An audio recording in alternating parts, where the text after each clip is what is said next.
तो आइए इस बेहतरीन लर्निंग जर्नी की शुरुआत करते हैं rich dad poor dad Robert Kiyosaki. Chapter 8, बाधाओं को पार करना।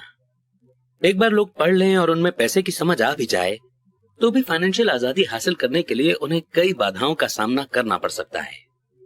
ऐसे 5 कारण हैं जिनके कारण पैसे की समझ रखने वाले लोग अपने एसेट वाले कॉलम को ज्यादा नहीं बढ़ा पाते। एसेट वाला कॉलम जिससे बहुत सारा कैश फ्लो आता है, एसेट वाला कॉलम जो उन्हें अपने सपने की जिंदगी जीने का मौका देता है और अपने बिल चुकाने के लिए हरदम काम करने के झंझट से आजादी दे सकता है। ये 5 कारण हैं। 1, डर। 2, सनकीपन। 3, आलस। 4, बुरी आदतें। और 5, जिद। कारण नंबर 1, पैसा खोने के डर से पार पाना। मैं कभी किसी ऐसे इंसान से नहीं मिला जिसे पैसे का नुकसान अच्छा लगता हो, और मैं कभी किसी ऐसे अमीर आदमी से भी नहीं मिला जिसने कभी भी पैसे का नुकसान न उठाया हो। पर मैं ऐसे बहुत से गरीब लोगों से मिला हूं जिन्होंने एक भी पैसा नहीं खोया है इन्वेस्टमेंट में। पैसा खोने का डर नेचुरल है, ये हर आदमी को होता है, अमीरों को भी। पर यह डर प्रॉब्लम नहीं है। प्रॉब्लम यह है कि आप इस डर का सामना किस तरह से करते हैं। पैसा खोने के बाद सिचुएशन से किस तरह से डील करते हैं। आप नाकामयाबी को किस तरह से लेते हैं, और यह आपके जीवन में बहुत इंपॉर्टेंट है। यह जिंदगी में सिर्फ पैसे के बारे में नहीं बल्कि हर चीज के बारे में सही है। एक अमीर आदमी और एक गरीब आदमी में बेसिक फर्क यही होता है कि वे इस डर से किस तरह मुकाबला करते हैं। डरने में कोई बुराई नहीं है। पैसे के मामले में डरपोक होना भी कोई बुरी बात नहीं है। आप अब भी अमीर हो सकते हैं। हम सभी कुछ मौकों पर बहादुर होते हैं और कुछ मौकों पर डरपोक। मेरे दोस्त की पत्नी एक इमरजेंसी रूम की नर्स है। जब भी वो खून देखती है तो वो तुरंत काम में जुट जाती है। जब भी मैं इन्वेस्टमेंट का जिक्र करता हूं वो भाग जाती है। जब मैं खून देखता हूं तो मैं भागता नहीं, मैं बेहोश हो जाता हूं। मेरे अमीर डैडी पैसे के नुकसान के डर या फोबिया को समझते थे। कुछ लोग सांप से डरते हैं, कुछ लोग पैसा गंवाने से डरते हैं। दोनों ही फोबिया हैं। उनका कहना था, पैसा गंवाने के बारे में उनका सुझाव ये छोटी सी लाइन थी, अगर आप रिस्क से घबराते हैं और चिंता करते हैं तो जल्दी शुरू कर दें। इसलिए बैंक तभी बचत यानी सेविंग्स की आदत डालना चाहती है जब आप छोटे होते हैं। अगर आप कम उम्र में शुरू करते हैं तो आपके लिए अमीर होना ज्यादा आसान होगा।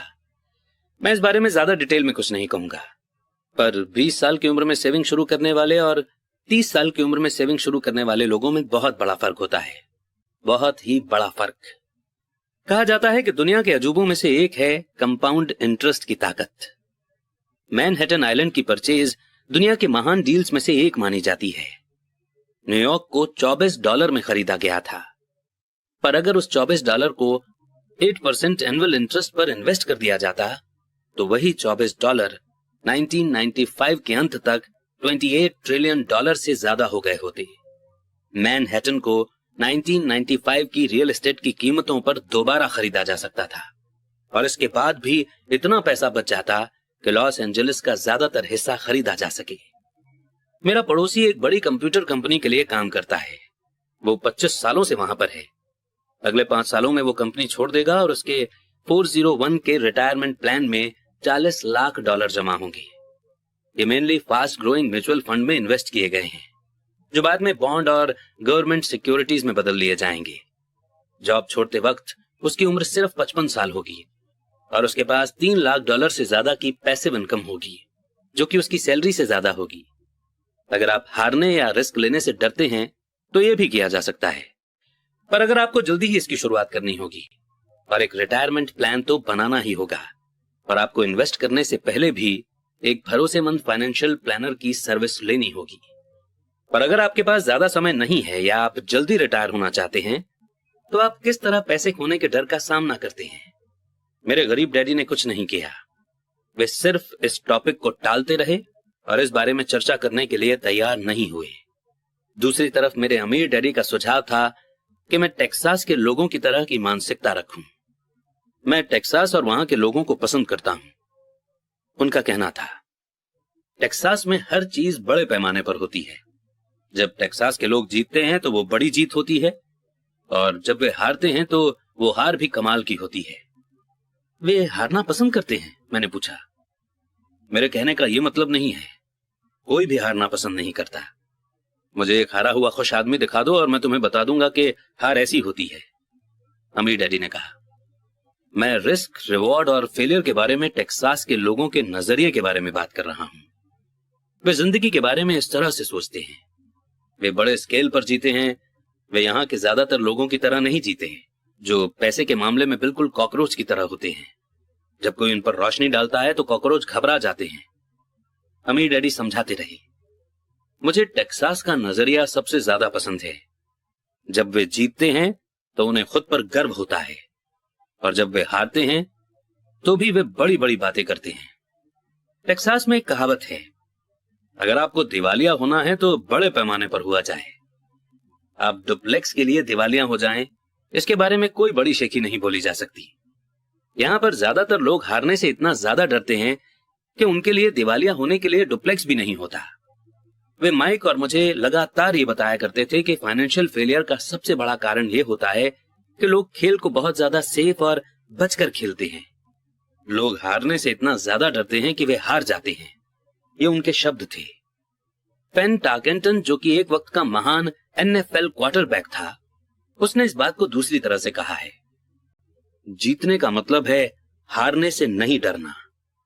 मेरी अपनी जिंदगी में मैंने ये पाया है कि जीत हमेशा हार के ठीक बाद आती है। जब मैंने आखिरकार मोटरसाइकिल चलाना सीखा तो उसके पहले मैं कई बार गिरा। मैं आज तक किसी गोल्फर से नहीं मिला हूं जिसने कोई गोल्फ बॉल न गुमा दी हो। मैं आज तक ऐसे प्रेमियों से भी नहीं मिला हूं जिनका दिल कभी न टूटा हो, और आज तक कभी ऐसे अमीर आदमी से भी नहीं मिला हूं जिसने कभी पैसा न गवाया हो। तो ज्यादातर लोग फाइनेंशियल तौर पर इसलिए नहीं जीत पाते क्योंकि उन्हें अमीर होने की खुशी से पैसा खोने का दर्द कहीं ज्यादा होता है। टेक्सास में एक और कहावत है, हर आदमी स्वर्ग जाना चाहता है पर मरना कोई नहीं चाहता। ज्यादातर लोग अमीर होने का सपना देखते हैं पर पैसा खोने के विचार से कांप जाते हैं, इसीलिए वे कभी स्वर्ग नहीं पहुंच पाते। अमीर डैडी माइक और मुझे टेक्सास में अपनी ट्रिप्स के बारे में कहानियां सुनाया करते थे।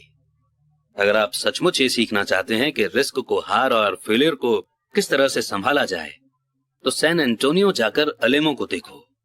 अलेमो उन बहादुर लोगों की महान कथा है जिनके पास सक्सेस की कोई उम्मीद नहीं थी, फिर भी ये जानते हुए उन्होंने लड़ने का ऑप्शन चुना। उन्होंने समर्पण करने के बजाय मरने का ऑप्शन चुना। ये पढ़ने लायक मोटिवेशनल स्टोरी है। वैसे ये एक दुखद मिलिट्री की हार है।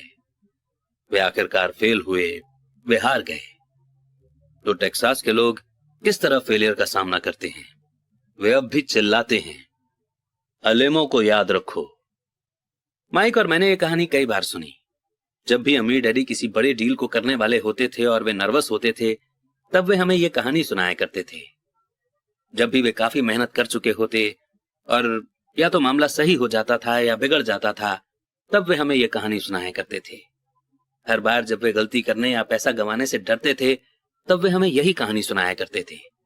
इससे उन्हें ताकत मिलती थी, क्योंकि ये कहानी उन्हें याद दिलाती थी कि किस तरह पैसे के नुकसान को फाइनेंशियल जीत में बदला जा सकता है। अमीर डैडी जानते थे कि फेलियर उन्हें ज्यादा मजबूत और स्मार्ट बनाएगी। ऐसा नहीं था कि उन्हें हारना पसंद था या वे हारना चाहते थे। वे सिर्फ इतना जानते थे कि वे कौन थे और वे किस तरह हार का सामना करेंगे। वे नुकसान उठा लेंगे और फिर उसे जीत में बदल देंगे। यही उन्हें एक विनर बनाता था और दूसरों को लूजर। इससे उन्हें रिस्क उठाने के लिए अपनी लिमिट से आगे जाने की हिम्मत मिलती थी, जबकि बाकी लोग उस सीमा के पार नहीं जा पाते थे। इसीलिए मैं टेक्सास के लोगों को इतना पसंद करता हूं। उन्होंने एक बड़े फेलियर को लिया और उसे एक टूरिस्ट डेस्टिनेशन के रूप में बदल लिया, जिससे करोड़ों की इनकम हो रही है। पर उनके सबसे गहरे शब्द शायद ये हैं, टेक्सास के लोग अपनी हार को दफनाते नहीं हैं, वे उनसे इंस्पिरेशन लेते हैं। वे अपने हार को लेकर उन्हें नारों में बदल देते हैं। हार टेक्सास के लोगों को जीतने के लिए मोटिवेट करती है। पर यह फॉर्मूला सिर्फ टेक्सास के लोगों का ही फॉर्मूला नहीं है, यह सभी जीतने वालों का फॉर्मूला है। जैसा मैंने कहा कि मोटरसाइकिल से बार बार गिरना गाड़ी चलाना सीखने के प्रोसेस का हिस्सा था। मुझे याद है कि गिरने के बाद मुझ में गाड़ी चलाना सीखने के लिए ज्यादा पक्का इरादा आ गया था। मेरा इरादा गिरने से कम नहीं हुआ था। मैंने यह भी कहा है कि मैं कभी किसी ऐसे गोल्फर से नहीं मिला जिसकी बॉल कभी गलत नहीं गई हो। किसी टॉप के प्रोफेशनल गोल्फर के लिए बॉल खोना या टूर्नामेंट हारना उसे ज्यादा बेहतर बनने, कड़ी मेहनत करने और ज्यादा प्रैक्टिस करने के लिए मोटिवेट करता है। इससे वे ज्यादा बेहतर बनते हैं। जीतने वालों के लिए हार एक इंस्पिरेशन बन जाती है, हारने वालों को हार बर्बाद कर देती है। जॉन डी रॉकफेलर के शब्दों में, मैं हमेशा हर मुश्किल को मौके में बदलने की कोशिश करता था, और जापानी अमेरिकी होने के नाते मैं भी यही कह सकता हूं। कई लोग कहते हैं कि पर्ल हार्बर अमेरिकी गलती थी। मैं कहता हूं कि यह जापानी गलती थी। टोरा टोरा फिल्म में एक संयमित जापानी एडमिरल खुशियां मना रहे अपने नीचे काम करने वालों से यह कहता है, मुझे डर है कि हमने एक सोते हुए राक्षस को जगा दिया है। पर्ल हार्बर को याद करो। एक नारा बन गया। यह अमेरिका की सबसे बड़ी हार में से एक था, फिर भी इसके कारण उसे जीतने की इंस्पिरेशन मिली। इस बड़ी हार से अमेरिका को ताकत मिली और अमेरिका जल्दी ही दुनिया में एक बहुत बड़ी ताकत के रूप में उभर कर सामने आया। हार जीतने वालों का सबसे बड़ा सीक्रेट और फार्मूला है। ये वो राज है जिसे हारने वाले नहीं जानते। जीतने वालों का महान राज ये है कि हार जीतने की इंस्पिरेशन देती है, इसलिए उन्हें हार से डर नहीं लगता। मैं फ्रैंक टार्केंटन के शब्दों को एक बार फिर से दोहराना चाहता हूं। जीतने का मतलब है हार से न डरना। फ्रैंक टार्केंटन जैसे लोग हारने से इसलिए नहीं डरते क्योंकि वे जानते हैं कि वे कौन हैं। वे हारने से नफरत करते हैं इसलिए वे जानते हैं कि हार उन्हें सिर्फ ज्यादा बेहतर बनाने के लिए मोटिवेट कर सकती है। हारने से डरने और हारने से नफरत करने में बहुत बड़ा फर्क होता है। ज्यादातर लोग पैसा गंवाने से इतना ज्यादा डरते हैं कि वे हार जाते हैं। वे डुप्लेक्स के कारण ही दिवालिया हो जाते हैं।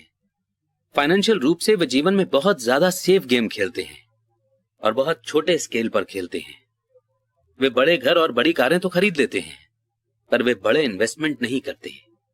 वो मेन कारण जिसके कारण 90% अमेरिकी जनता पैसे के लिए स्ट्रगल करती है, वो ये है कि वे हार से बचने के लिए खेलते हैं, वे जीतने के लिए नहीं खेलते। वे अपने फाइनेंशियल प्लानर्स, अकाउंटेंट्स या स्टॉक ब्रोकर्स के पास जाते हैं और एक बैलेंस्ड पोर्टफोलियो खरीद लेते हैं। ज्यादातर के पास सीडी, कम इनकम वाले बॉन्ड, फ्रांसिस म्यूचुअल फंड्स और बहुत कम स्टॉक्स में बहुत सा कैश जमा होता है। ये एक सिक्योर और समझदारी से बनाया गया पोर्टफोलियो होता है, पर ये जीतने वाला पोर्टफोलियो नहीं होता। ये उस आदमी का पोर्टफोलियो होता है जो हार से बचने के लिए खेल रहा है। मुझे गलत मत समझिए, शायद ये 70% पॉपुलेशन से बेहतर पोर्टफोलियो होता है, और ये डरावना है क्योंकि पोर्टफोलियो ना होने से बेहतर है सेफ पोर्टफोलियो होना। ये किसी ऐसे आदमी के लिए बहुत बढ़िया पोर्टफोलियो होता है जो सेफ्टी को पसंद करता है, पर सेफ गेम खेलने और बैलेंस्ड इन्वेस्टमेंट पोर्टफोलियो वो तरीका नहीं है जिससे सक्सेसफुल इन्वेस्टर अपना गेम खेलते हैं। अगर आपके पास कम कैपिटल है और आप अमीर होना चाहते हैं तो पहले तो फोकस्ड हो जाएं, बैलेंस नहीं। अगर आप किसी सक्सेसफुल आदमी को देखेंगे तो शुरुआत में वे बैलेंस नहीं होते। बैलेंस लोग कहीं नहीं जा पाते, वे एक ही जगह पर बने रहते हैं। प्रोग्रेस करने के लिए आपको पहले अनबैलेंस्ड होना पड़ता है। इसे देखने के लिए आप अपने चलने की प्रोग्रेस को देखें। थॉमस एडिसन बैलेंस्ड आदमी नहीं थे, वे फोकस्ड थे। बिल गेट्स भी बैलेंस नहीं थे, वे फोकस्ड थे। डोनाल्ड ट्रंप फोकस्ड थे। जॉर्ज सोरोस फोकस्ड थे। जॉर्ज पैटन ने अपने टैंकों को फैलाया नहीं, उन्होंने उन्हें फोकस्ड किया और जर्मन लाइन के कमजोर ठिकानों को उड़ा डाला। फ्रांसीसियों ने मेजेनॉट लाइन में अपने आर्मी को फैलाया था और आप जानते ही हैं कि उनके साथ क्या हादसा हुआ था। अगर आप में अमीर बनने की इच्छा है तो खुद को फोकस्ड कर लें। अपने बहुत से अंडों को सिर्फ कुछ बास्केट में रख लें। वो न करें जो गरीब और मिडिल क्लास लोग करते हैं, वे बहुत कम अंडों को बहुत से बास्केट में रखते हैं। अगर आप हार से नफरत करते हैं तो सेफ खेलें। अगर हारने से आप कमजोर हो जाते हैं तो सेफ खेलें और बैलेंस्ड इन्वेस्टमेंट का रास्ता चुनें। अगर आपकी उम्र 25 साल से ज्यादा है और आप रिस्क उठाने से डरते हैं तो बदले नहीं बल्कि सेफ खेलें, पर इसकी शुरुआत जल्दी करें। अपने अगले अंडे को जल्दी ही इकट्ठा करना शुरू कर दें क्योंकि इसमें समय लगेगा। पर अगर आपके पास आजादी के सपने हैं, रैट रेस से बाहर निकलने का इरादा है, तो आपको खुद से यह सवाल पूछना चाहिए, मैं किस तरह फेलियर का सामना करूंगा? अगर नाकामयाबी से आपको जीतने की इंस्पिरेशन मिलती है तो शायद आपको कोशिश करनी चाहिए, पर सिर्फ शायद।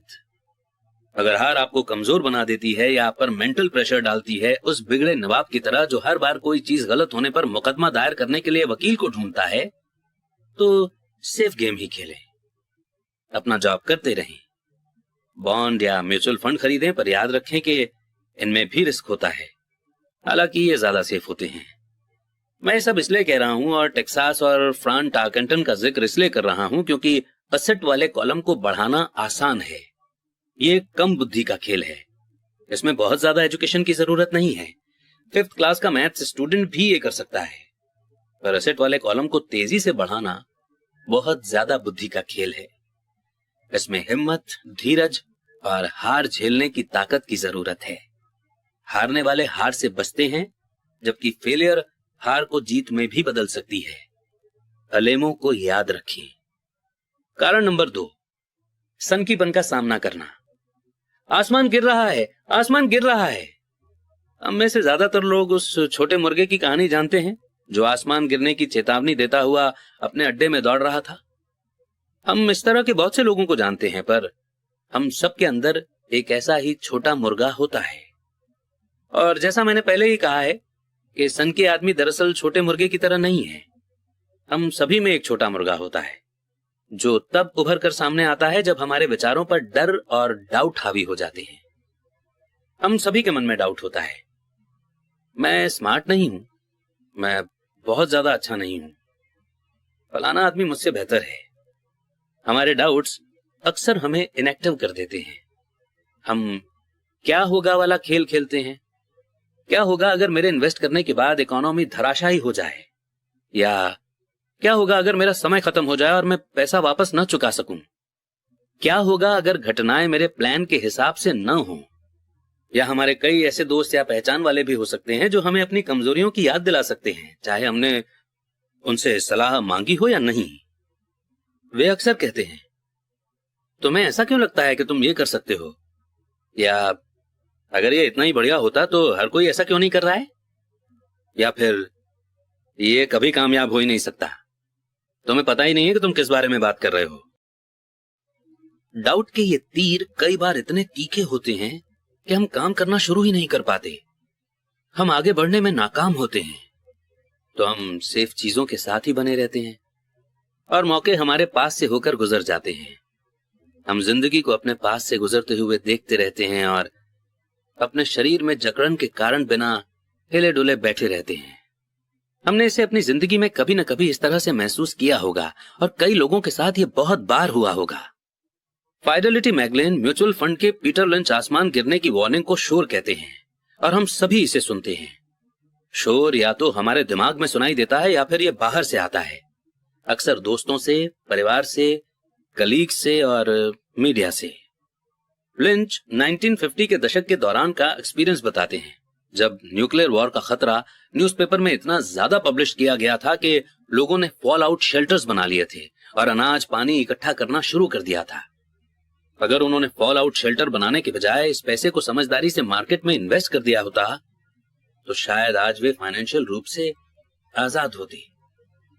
जब कुछ साल पहले लॉस एंजलिस में दंगे भड़के तो सारे देश में बंदूक की सेल बढ़ गई। वॉशिंगटन स्टेट में एक आदमी हैमबर्गर के मांस के कारण मर जाता है और एरिजोना हेल्थ डिपार्टमेंट सभी रेस्टोरेंट को आदेश देता है कि बीफ को अच्छी तरह से पकाया जाए। एक दवाई की कंपनी नेशनल टीवी एड में लोगों को सर्दी होते हुए दिखाती है। एड फरवरी में दिखाया जाता है। सर्दी से बीमार होने वालों की संख्या बढ़ जाती है और उस दवा की सेल भी। ज्यादातर लोग गरीब होते हैं, क्योंकि जब इन्वेस्टमेंट की बात आती है तो दुनिया में ऐसे छोटे मुर्गों की संख्या बहुत है जो ये चिल्लाते हुए घूम रहे हैं कि आसमान गिर रहा है, आसमान गिर रहा है। और छोटे मुर्गे इसलिए इन्फ्लुएंस होते हैं क्योंकि हम सभी के अंदर एक छोटा मुर्गा होता है। विनाश की अफवाहों और बुरे समय की कल्पना से आपके मन में डाउट और डर पैदा न हो, इसमें बहुत ज्यादा बहादुरी की जरूरत होती है। 1992 में रिचर्ड नाम का मेरा एक दोस्त मुझसे मिलने फिनिक्स आया। वो स्टॉक्स और रियल एस्टेट में हमारे द्वारा किए गए काम से बहुत इम्प्रेस था। फिनिक्स रियल एस्टेट की कीमतों में मंदी चल रही थी। हमने उसके साथ 2 दिन गुजारे और उसे बताया कि कैश फ्लो और कैपिटल बढ़ाने के कुछ बढ़िया मौके मौजूद हैं। मेरी पत्नी और मैं रियल एस्टेट के एजेंट नहीं हैं, हम प्योर इन्वेस्टर्स हैं। एक रिजॉर्ट कम्युनिटी में एक यूनिट तय करने के बाद हमने एक एजेंट से बात की जिसने उस दोपहर को उस यूनिट को बेच दिया। 2 बेडरूम के उस घर की कीमत सिर्फ $42,000 थी। इसी तरह के यूनिट उस समय $65,000 में बिक रहे थे। उसे ये बहुत फायदे का सौदा लगा। एक्साइटेड होकर उसने इसे खरीद लिया और बॉस्टन लौट गया। 2 हफ्ते बाद एजेंट ने हमें फोन किया कि हमारा दोस्त पीछे हट गया था। मैंने तुरंत फोन करके इसका कारण पता किया। उसने इतना ही कहा कि इस मुद्दे पर उसने अपने पड़ोसी से चर्चा की थी और उसके पड़ोसी ने कहा था कि यह एक बुरा सौदा था क्योंकि वो ज्यादा महंगे में खरीद रहा था। मैंने रिचर्ड से पूछा कि क्या उसका दोस्त इन्वेस्टर है। रिचर्ड ने कहा नहीं। फिर मैंने पूछा कि उसने उसकी सलाह क्यों मानी, तो रिचर्ड खुद को बचाने की कोशिश करने लगा और उसने बस यही कहा कि वो बस ज्यादा जांच पड़ताल करना चाहता था। फिनिक्स में रियल एस्टेट मार्केट के दिन पलटे और 1994 में उस छोटे से यूनिट से हर महीने $1,000 रेंट मिल रहा था।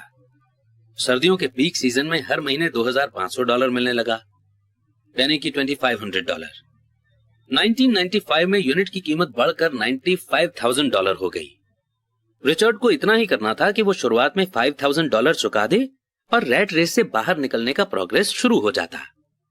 आज भी वो कुछ नहीं कर पाया है और फिनिक्स के सौदे जैसे मौके अब भी मौजूद हैं।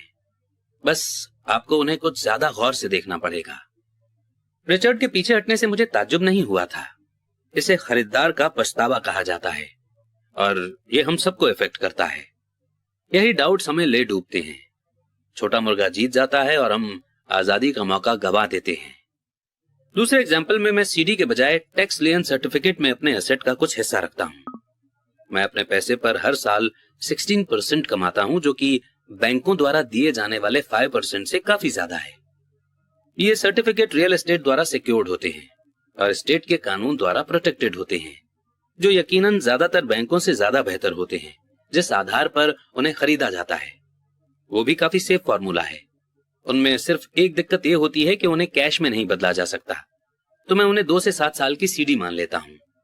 हर बार जब भी मैं किसी को बताता हूं, खासकर उसे जिसने अपना पैसा सीडी में रखा हुआ है, कि मैं अपने पैसे को इस तरह रखता हूं, तो वे मुझे बताते हैं कि ये रिस्की है।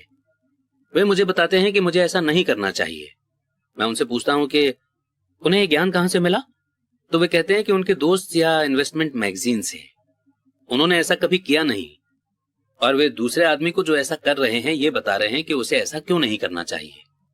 मैं जिस सबसे कम इनकम की उम्मीद करता हूं वो 16% होती है, पर जिन लोगों के मन में डाउट होता है वे सिर्फ 5% से ही संतुष्ट हो जाते हैं। डाउट बहुत महंगा साबित होता है। मेरा मानना है कि यही डाउट और सनकीपन ज्यादातर लोगों को गरीब बनाए रखता है और उनसे सेफ गेम खिलवाता है। असली दुनिया इंतजार कर रही है कि आप अमीर बने, सिर्फ आपके डाउट ही आपको गरीब बनाए हुए हैं। जैसा मैंने कहा कि रैट रेस से बाहर निकलना आसान है, इसमें ज्यादा एजुकेशन की जरूरत नहीं होती, पर इन डाउट्स के कारण ज्यादातर लोग इससे बाहर नहीं निकल पाते। डाउट करने वाले लोग कभी नहीं जीत पाते। अमीर डैडी का कहना था, डाउट और डर के कारण इंसान डाउट करने वाला बन जाता है। ऐसे लोग सिर्फ बुराई करते हैं, जबकि जीतने वाले लोग एनालाइज करते हैं। ये उनकी एक और पसंदीदा कहावत थी।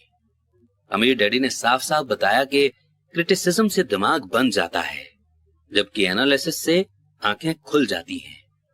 एनालिसिस के जरिए से जीतने वाले ये देख सकते हैं कि क्रिटिसाइज करने वाले अंधे हैं और वे उन मौकों को भी देख सकते हैं जो और किसी को नहीं देख पाते हैं।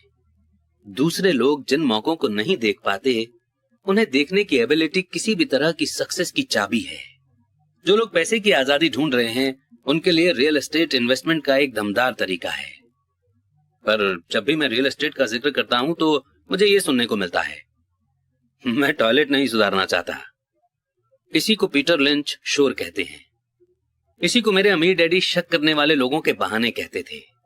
ऐसे लोग जो सिर्फ बुराई करते हैं, एनालाइज नहीं करते, ऐसे लोग जिनके दिमाग पर उनके डाउट्स और डरों का पर्दा पड़ जाता है, वे अपनी आंखें नहीं खोलते। तो जब कोई कहता है कि मैं टॉयलेट नहीं सुधारना चाहता, तो मैं जवाब देता हूं, आपको क्यों लगता है कि मैं ऐसा करना चाहता हूं? वे ये कह रहे हैं कि जो उन्हें चाहिए, टॉयलेट उससे ज्यादा इंपॉर्टेंट है। मैं रैट रेस से बाहर निकलने की आजादी के बारे में बात करता हूं और उनका पूरा ध्यान टॉयलेट पर लगा रहता है। इसी तरह के विचार ज्यादातर लोगों को गरीब बनाए रखते हैं। वे एनालाइज करने के बजाय बुराई करते रहते हैं। मैं नहीं करना चाहता आपकी सक्सेस की चाबी को अपने अंदर समाये रहते हैं, अमीर डैडी का कहना था। क्योंकि मैं भी टॉयलेट ठीक करने में ज्यादा रुचि नहीं रखता, इसलिए मैं एक प्रॉपर्टी मैनेजर की तलाश कर लेता हूँ जो टॉयलेट ठीक करने का ध्यान रखता है। घरों या अपार्टमेंट्स को चलाने के लिए एक बढ़िया प्रॉपर्टी मैनेजर को ढूंढने के बाद मेरा कैश फ्लो बढ़ जाता है। पर इससे भी ज्यादा इंपॉर्टेंट यह है कि एक बढ़िया प्रॉपर्टी मैनेजर मुझे और ज्यादा रियल एस्टेट खरीदने का मौका देता है, क्योंकि मुझे टॉयलेट का ध्यान नहीं रखना पड़ेगा। एक बढ़िया प्रॉपर्टी मैनेजर रियल एस्टेट में सक्सेस की चाबी है। मेरे लिए रियल एस्टेट से भी ज्यादा इंपॉर्टेंट है एक अच्छा मैनेजर खोजना। अक्सर किसी बढ़िया प्रॉपर्टी मैनेजर को अच्छे डील्स के बारे में पहले से पता चल जाता है, जबकि रियल एस्टेट एजेंट्स को बाद में पता चलता है, जिसके कारण वे और भी ज्यादा वैल्यूएबल हो जाते हैं। मैं नहीं करना चाहता। इसे सक्सेस की चाबी कहने के पीछे अमीर डैडी का यही मतलब था। क्योंकि मैं भी टॉयलेट को ठीक नहीं करना चाहता, इसलिए मैंने ये विचार किया कि किस तरह ज्यादा रियल एस्टेट खरीदी जाए और रैट रेस से बाहर निकलने का प्रोग्रेस तेज किया जाए। जो लोग ये कहना जारी रखते हैं कि मैं टॉयलेट नहीं सुधारना चाहता, वे अक्सर इस पावरफुल इन्वेस्टमेंट के माध्यम से खुद को वंचित रखते हैं। उनके लिए टॉयलेट उनकी आजादी से ज्यादा इंपॉर्टेंट होता है। स्टॉक मार्केट में मैं अक्सर लोगों को यह कहते हुए सुनता हूं कि मैं अपना पैसा नहीं गंवाना चाहता।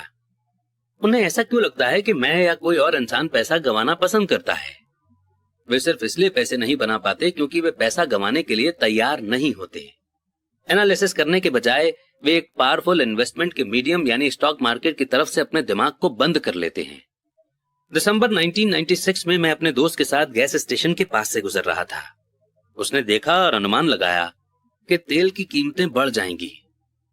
मेरा दोस्त बहुत चिंता करता रहता है, या छोटा मुर्गा है।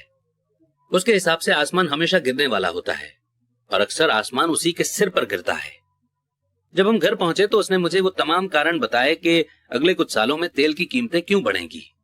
ये फिगर मुझे पहले पता नहीं थे, हालांकि मैंने मौजूदा ऑयल कंपनी में बहुत से शेयर खरीदे हुए थे। उस इन्फॉर्मेशन के आधार पर मैंने तुरंत एक नई ऑयल कंपनी की खोज कर दी जिसे उसके रियल वर्थ से कम आंका गया हो। मुझे ऐसी ऑयल कंपनी मिल गई जो तेल के कुछ भंडारों को खोजने वाली थी। मेरा ब्रोकर्स इस नई कंपनी को लेकर अच्छा खासा एक्साइटेड हो गया और मैंने 65 सेंट पर शेयर के रेट पर 15,000 यानी कि 15,000 शेयर खरीद लिए। फरवरी 1997 में मैं उसी दोस्त के साथ उसी गैस स्टेशन के पास से गुजर रहा था और कीमत पर गैलन 15% बढ़ चुकी थी। एक बार फिर छोटा मुर्गा चिंता करने लगा और शिकायत करने लगा। मैं मुस्कुराया क्योंकि जनवरी 1997 में उस छोटी ऑयल कंपनी ने तेल खोज लिया था और वो 15,000 शेयर अब बढ़कर $3 पर शेयर हो गए थे और मेरे दोस्त के अनुसार गैस की कीमतें लगातार बढ़ती रहेंगी। एनालिसिस करने के बजाय छोटे मुर्गे अपने दिमाग को बंद कर लेते हैं। अगर ज्यादातर लोग ये समझ लें कि स्टॉक मार्केट इन्वेस्टमेंट में स्टॉक किस तरह काम करते हैं, तो ज्यादातर लोग हार से बचने के बारे में अपना ध्यान नहीं लगाएंगे और जीतने के लिए इन्वेस्ट करेंगे। स्टॉप एक कंप्यूटर इंस्ट्रक्शन है जो प्राइस गिरने पर आपके शेयर को अपने आप बेच देता है ताकि आपका कम से कम नुकसान हो और आपको ज्यादा से ज्यादा फायदा मिल सके। जो लोग हारने से घबराते हैं उनके लिए ये एक बहुत अच्छा तरीका है। तो जब भी मैं लोगों को मैं नहीं चाहता इस पर ध्यान फोकस करते हुए देखता हूं और वे क्या चाहते हैं इस पर ध्यान फोकस करते हुए नहीं देखता हूं, तो मैं समझ लेता हूं कि उनके दिमाग में शोर की आवाज बहुत तेज होगी। छोटा मुर्गा उनके दिमाग पर हावी होगा तभी चीख रहे हैं, आसमान गिर रहा है और टॉयलेट टूट रहे हैं। इसलिए वे अपनी अनचाही चीजों से बचते हैं, पर वे इसकी भारी कीमत चुकाते हैं। वे जिंदगी से जो चाहते हैं वो शायद उन्हें कभी न मिल पाए। अमीर डैडी ने मुझे छोटे मुर्गों को देखने का एक तरीका सुझाया। वही करो जो कर्नल सैंडर्स ने किया था। 66 साल की उम्र में उनका बिजनेस चौपट हो गया और वे अपनी सोशल सिक्योरिटी के चेक पर बस गुजर बसर कर रहे थे। इतना ही नहीं, वे फ्राइड चिकन की अपनी रेसिपी के साथ पूरे देश में इसे बेचने की कोशिश कर रहे थे। किसी के हाँ कहने पर पहले इस रेसिपी के लिए 1009 बार ना कहा गया और वे उस उम्र में करोड़पति बने जिस उम्र में लोग काम छोड़कर आराम करना चाहते हैं। वे एक बहादुर और जिद्दी आदमी थे। अमीर डैडी हार्लेन सैंडर्स के बारे में कहा करते थे, जब भी आप डाउट में हो और थोड़े से डरे हुए हों तो वही करें जो कर्नल सैंडर्स ने अपने छोटे मुर्गे के साथ किया था, उसे फ्राई कर लें। कारण नंबर 3, आलस। बिजी लोग अक्सर बहुत आलसी होते हैं। हम सभी ने उस बिजनेसमैन की कहानियां पढ़ी हैं जो पैसा कमाने के लिए कड़ी मेहनत करता है। वो अपनी पत्नी और बच्चों की सुख सुविधा के लिए काफी मेहनत करता है। वो ऑफिस में बहुत देर तक काम करता है और वीकेंड में भी ऑफिस के काम को घर पर ले आता है। एक दिन जब वो घर लौटता है तो उसे घर सूना मिलता है। उसकी पत्नी अपने बच्चों के साथ घर छोड़कर चली जाती है। उसे पता था कि उसके और उसकी पत्नी के बीच में प्रॉब्लम है, पर उस रिश्ते को ज्यादा मजबूत बनाने के बजाय वो काम में ही बिजी रहा। निराश होकर वो अपने काम के प्रति लापरवाह हो जाता है और उसके काम पर इतना ज्यादा असर पड़ता है कि उसकी जॉब चली जाती है। आज मैं कई ऐसे लोगों से मिलता हूं जो इतने बिजी हैं कि उन्हें अपनी प्रॉपर्टी की परवाह करने की भी फिक्र नहीं है, और ऐसे भी लोग हैं जो इतने ज्यादा बिजी हैं कि उन्हें अपने हेल्थ की परवाह ही नहीं है। दोनों का कारण एक ही है, वे बिजी हैं और वे बिजी बने रहना चाहते हैं, क्योंकि वे किसी चीज का सामना नहीं करना चाहते। उन्हें यह बताने की जरूरत नहीं है, अंदर से वे खुद जानते हैं। असल में अगर आप उन्हें याद दिलाएं तो वे गुस्सा हो जाते हैं या चिढ़ जाते हैं। अगर वे जॉब में या बच्चों के साथ बिजी नहीं हैं तो वे टीवी देखने, मछली पकड़ने, गोल्फ खेलने या शॉपिंग करने में बिजी होते हैं, पर वे अंदर से जानते हैं कि वे किसी इंपॉर्टेंट चीज का सामना करने से कतरा रहे हैं। यह आलस का सबसे आम रूप है। यहां आलस का मतलब है बिजी बने रहना। तो आलस का इलाज क्या है? जवाब है थोड़ा सा लालच। हम में से ज्यादातर लोगों का पालन पोषण इस तरह से किया गया है कि हम लालच या इच्छा को बुरा समझते हैं। मेरी मां कहा करती थी, लालची लोग बुरे होते हैं। पर हम में से हर एक अच्छी चीजें, नई चीजें, एक्साइटिंग चीजें हासिल करना चाहता है, तो उस इच्छा की भावना को काबू में रखने के लिए अक्सर माँ बाप इच्छा को गिल्ट से जोड़ देते हैं। तुम हमेशा अपने बारे में ही सोचते हो, क्या तुम्हें नहीं मालूम तुम्हारे भाई बहन भी हैं? ये मेरी माँ की फेवरेट कहावत थी। या फिर तुम क्या खरीदना चाहते हो? मेरे डैडी की फेवरेट कहावत थी, तुम ऐसा सोचते हो कि जैसे हमारे पास बहुत सा पैसा है। क्या तुम ये सोचते हो कि पैसा पेड़ पर लगता है? हम अमीर नहीं हैं, तुम तो जानते ही हो। मुझ पर शब्दों का तो उतना असर नहीं पड़ा, पर उन शब्दों में जो गुस्सा और गिल्ट का मिक्सचर था, उसका मुझ पर बहुत ज्यादा असर हुआ। या इसके अपोजिट गिल्ट का जाल ये था, मैं तुम्हारे लिए ये खरीद कर अपने जीवन का बलिदान दे रहा हूं।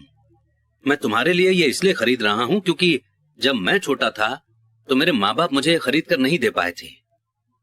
मेरा एक पड़ोसी है जो पूरी तरह से दिवालिया है, पर वो अपनी कार को अपने गैरेज में पार्क नहीं कर सकता।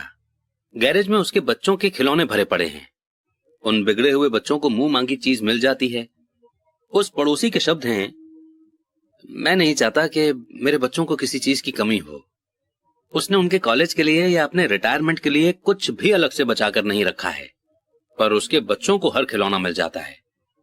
उसे पोस्ट में एक नया क्रेडिट कार्ड मिला है और वो अपने बच्चों को घुमाने के लिए लास वेगास ले गया। मैं ये अपने बच्चों के लिए कर रहा हूं। ये उसके महान बलिदान के शब्द थे। अमीर डैडी इस लाइन से चिढ़ते थे, मैं इसे नहीं खरीद सकता। मेरे असली घर में मुझे यही लाइन अक्सर सुनने को मिल जाया करती थी। इसके बजाय अमीर डैडी चाहते थे कि उनके बच्चे ये कहें, मैं इसे किस तरह खरीद सकता हूं। उनका तर्क था कि मैं इसे नहीं खरीद सकता। इस लाइन से आप अपने दिमाग का दरवाजा बंद कर लेते हैं। इसे अब और ज्यादा सोचने की जरूरत नहीं होती। मैं इसे किस तरह खरीद सकता हूं, इस लाइन से आपके दिमाग के दरवाजे खुल जाते हैं। इससे ये सोचने पर मजबूर होता है और जवाब ढूंढता है। पर सबसे इंपॉर्टेंट बात तो यह है कि मैं इसे नहीं खरीद सकता, ये लाइन झूठी होती है और इंसान की आत्मा ये बात जानती है। इंसान की आत्मा बहुत ताकतवर होती है। उनका कहना था कि ये जानती है और ये कुछ भी कर सकती है। जब एक आलसी दिमाग कहता है कि मैं इसे नहीं खरीद सकता, तो आपके अंदर एक जंग छिड़ जाती है। आपकी आत्मा गुस्सा हो जाती है और आपके आलसी दिमाग को अपने झूठ पर अड़े रहना पड़ता है। आत्मा चीखती है, चलो भी हम जिम चलकर एक्सरसाइज करते हैं। और आलसी दिमाग कहता है, पर मैं अभी थका हुआ हूं, आज मैंने सचमुच बहुत काम किया है। या इंसान की आत्मा कहती है, मैं गरीबी से थक गई हूं, चलो इस दलदल से निकलते हैं और अमीर बनते हैं। इस पर आलसी दिमाग कहता है, अमीर लोग लालची होते हैं, इसके अलावा इसमें झंझट और तकलीफ बहुत है, ये सेफ नहीं है। मेरा पैसा डूब सकता है, वैसे भी मैं बहुत मेहनत कर रहा हूं, मेरे पास पहले से ही बहुत काम है। देखो आज रात को ही मुझे कितना काम करना पड़ेगा। मेरा बॉस कह रहा था कि यह काम सुबह तक पूरा हो जाना चाहिए। मैं इसे नहीं खरीद सकता। यह लाइन दुख से भरी हुई है। इससे लाचारी की भावना आती है, जिससे निराशा और इसके बाद डिप्रेशन पैदा हो जाता है। मैं इसे किस तरह खरीद सकता हूं? इस लाइन से संभावनाओं, एक्साइटमेंट और सपनों की दुनिया खुल जाती है। इसीलिए मेरे अमीर डैडी इस बात से ज्यादा चिंतित नहीं होते थे कि आप क्या खरीदना चाहते हैं, पर वे ये जानते थे कि मैं इसे किस तरह खरीद सकता हूं। इस लाइन से एक ज्यादा मजबूत दिमाग और एक ज्यादा प्रोग्रेस करने वाली आत्मा का निर्माण होता है। इसलिए उन्होंने माइक या मुझे शायद ही कभी कुछ दिया हो। इसके बजाय वे हमसे ये कहते थे कि तुम इसे कैसे खरीद सकते हो। और ये हमारे कॉलेज के बारे में भी सही था, जिसे हमने अपने खर्चे से पूरा किया है। वे हमें गोल को हासिल करना नहीं सिखा रहे थे, वे तो हमें गोल को हासिल करने के प्रोसेस की नॉलेज दे रहे थे। मेरी समझ से आज प्रॉब्लम यह है कि करोड़ों लोग अपने लालच को लेकर गिल्ट से जुड़ रहे हैं। ये उनके बचपन से लेकर बुढ़ापे तक चलता है। वे जिंदगी में मिलने वाली अच्छी अच्छी चीजें चाहते हैं। ज्यादातर लोगों के सबकॉन्शियस माइंड में यही थॉट मौजूद रहता है कि आपको ये नहीं मिल सकती, या आप इसे नहीं खरीद पाएंगे, या आप इसे कभी नहीं खरीद पाएंगे। जब मैंने रैट रेस से बाहर निकलने का फैसला किया तो मेरे दिमाग में एक सवाल आया, मैं किस तरह इस रेस से बाहर निकल सकता हूं ताकि मुझे दोबारा काम न करना पड़े। और मेरे दिमाग में जवाब और आइडिया अपने आप आ गए। सबसे मुश्किल चीज थी मेरे असली माता पिता की सीख। हम इसे नहीं खरीद सकते, या सिर्फ अपने बारे में ही मत सोचो, या फिर तुम दूसरों के बारे में क्यों नहीं सोचते, और इसी तरह के शब्द जो मेरे लालच को दबाने के लिए मुझ में गिल्ट भरते थे। तो आप किस तरह अपने आलस से जीत सकते हैं? इसका जवाब है थोड़े से लालच से। ये WIIFM रेडियो स्टेशन है, जिसका पूरा मतलब है what's in it for me. इसमें मेरे लिए क्या है? आदमी को बैठकर पूछना चाहिए कि अगर मैं हेल्दी, सेक्सी और अट्रैक्टिव हूं तो इसमें मेरे लिए क्या है, या मेरी जिंदगी कैसी होगी अगर मुझे फिर कभी काम न करना पड़े, या मैं क्या करूंगा अगर मुझे मनचाहा पैसा मिल जाए। इस थोड़े से लालच के बिना, कुछ बेहतर हासिल करने की इच्छा के बिना प्रोग्रेस नहीं हो सकती। हमारी दुनिया इसके लिए तरक्की करती जा रही है क्योंकि हम सभी एक बेहतर जिंदगी जीना चाहते हैं। इसलिए जब भी आप कभी किसी ऐसी चीज से कतरा रहे हो जो आपके हिसाब से आपको करनी चाहिए, तो आपको सिर्फ यही पूछना चाहिए, इसमें मेरे लिए क्या है। थोड़े लालची बने। यह आलस का सबसे बढ़िया इलाज है। पर बहुत ज्यादा लालच भी अच्छा नहीं होता, क्योंकि हर चीज की अति बुरी होती है। पर वो याद रखो जो वॉल स्ट्रीट फिल्म में माइकल डगलस ने कहा था, लालच अच्छा होता है। अमीर डैडी इसे अलग तरह से कहते थे, गिल्ट लालच से बुरा होता है, क्योंकि गिल्ट के कारण शरीर में से आत्मा निकल जाती है।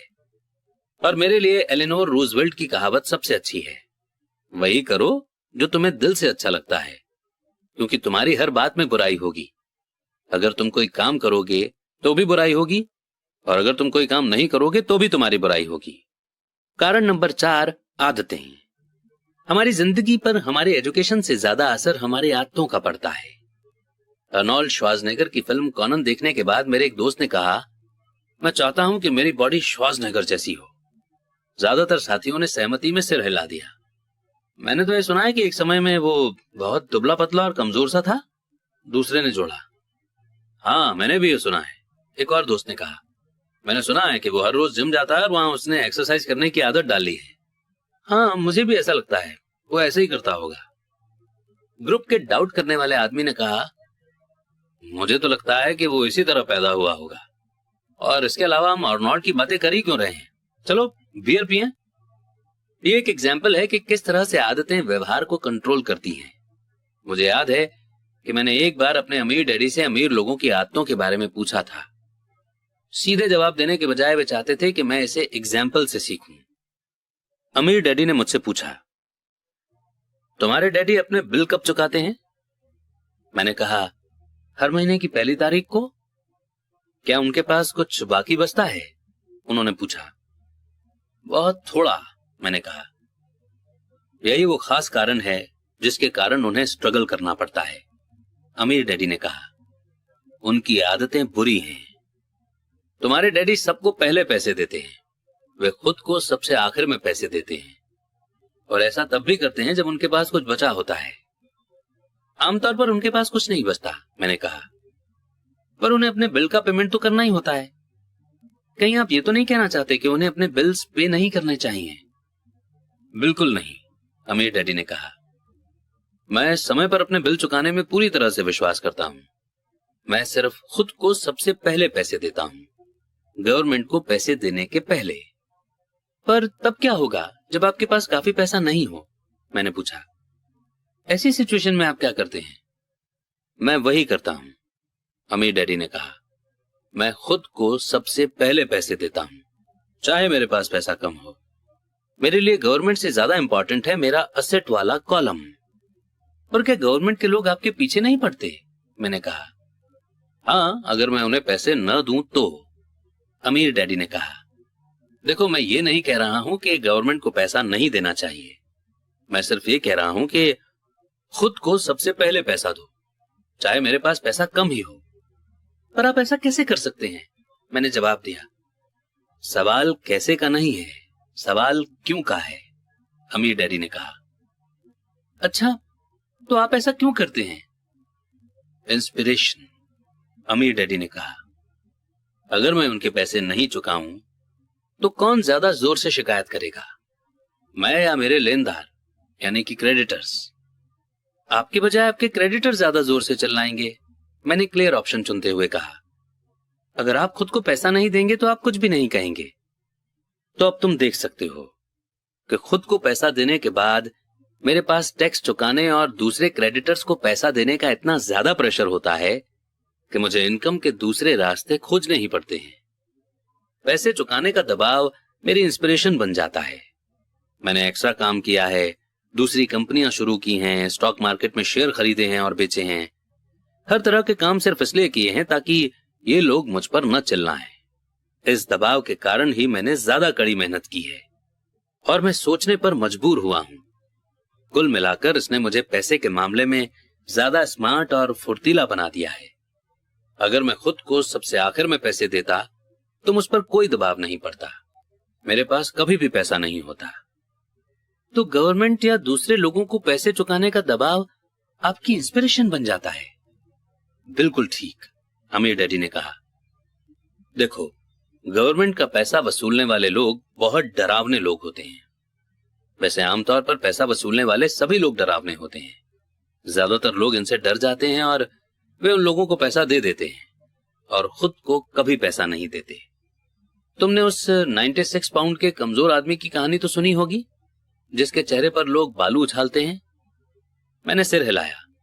मैंने कॉमिक्स में वेट लिफ्टिंग और बॉडी बिल्डिंग के बारे में दिया गया ये ऐड देखा है।